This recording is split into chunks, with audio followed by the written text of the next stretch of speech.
Last year की एक story है जो आपको सुनाती है। स्टोरी ऐसी है कि एक स्टूडेंट है जो कि दिल्ली यूनिवर्सिटी के अंदर पीएचडी एंट्रेंस के लिए पहुंची। जैसे ही पीएचडी एंट्रेंस के लिए बैठी को एंट्रेंस के समय पर उससे वही सारे रिचुअल्स करने पड़े जो एक नॉर्मल इंसान को करने पड़ते हैं। आई मीन टू से यूजीसी नेट एग्जामिनेशन क्वालिफाई भी किया बट स्टिल उसे कोई भी बेनिफिट उस एग्जाम को क्लियर करने का नहीं मिला। आप सोच सकते हैं कि मैं ऐसा क्यों बोल, उस स्टूडेंट के साथ ऐसा इसलिए हुआ क्योंकि उसने यूजीसी नेट एग्जामिनेशन को कैटेगरी 3 में क्वालिफाई किया, यानी कि पीएचडी ओनली कैटेगरी का है। क्या वाकई में पीएचडी ओनली कैटेगरी जो एनटीए ने इंट्रोड्यूस करी है एज अ थर्ड कैटेगरी वो इनफ है? Is it worth it? आज इसी के ऊपर हम लोग बात कर रहे हैं।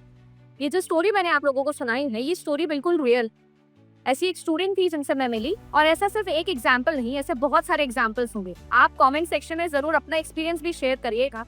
ये सेम सिचुएशन आपके साथ हुई है बट द रियलिटी इज कि ओनली पीएचडी कैटेगरी के साथ में क्वालिफाई करने के बाद भी पीएचडी एंट्रेंसेस के अंदर कुछ ज्यादा प्रायोरिटी स्टूडेंट्स को नहीं मिल रही है और उसका सबसे बड़ा रीजन ये है कि क्या ये हमारे साथ एक प्लेसिबो है। अगर आप सोचिए कि आप पैनलिस्ट हैं और आपके सामने दो कैंडिडेट बैठे जिसमें एक कैंडिडेट ने जेआरएफ क्वालिफाई किया है और दूसरे कैंडिडेट ने जो है वो सिर्फ ओनली पीएचडी क्वालिफाई किया है। दोनों के नंबर में भी डिफरेंस है, दोनों के अंदर सबसे बड़ा डिफरेंस है स्टाइपेंड अमाउंट, यानी कि जो जेआरएफ कैंडिडेट है उसका स्टाइपेंड आने वाला है यूजीसी से, सेंटर से। तो ऑब्वियस सी बात है कि जो पैनलिस्ट है वो किसे सिलेक्ट करेगा आप खुद समझ सकते हैं। और यही चीज जो है वो मुझे इस वीडियो को बनाने के लिए मजबूर कर रही है। Examination are near, examination result are near.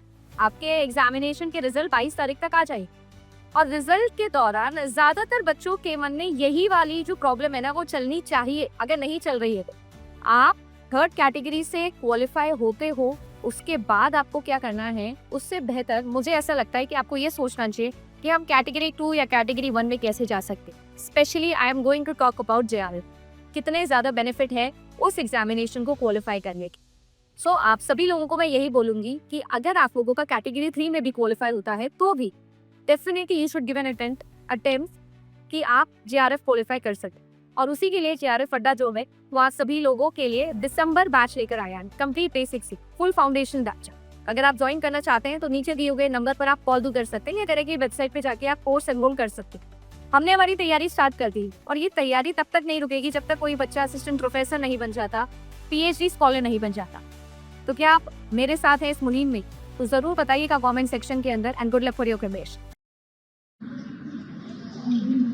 और इसी चीज़ को लेकर हम लेकर आ रहे हैं एक वेबिनार, और वो वेबिनार में हम डिस्कस करने वाले तीनों कैटेगरीज के बारे में, नेट, जेआरएफ और साथ ही साथ ओनली पीएचडी के बारे में। क्या बेनिफिट्स है, क्या प्रो है, क्या कौन है, ये सारी चीज़ें इस वेबिनार में हम आप लोगों से डिस्कस करने वाले हैं। मैं ही नहीं, पूरी जेआरएफ अड्डा टीम आएगी। अगर आप इस वेबिनार का पार्ट बनना चाहते हो तो कमेंट सेक्शन के अंदर भी और डिस्क्रिप्शन में भी आपके लिए गूगल लिंक दिया हुआ है। इस गूगल फॉर्म को फिल कर दो ताकि आपकी सीट पक्की हो जाए, क्योंकि लिमिटेड स्टूडेंट्स को ही अलाउ किया जाएगा।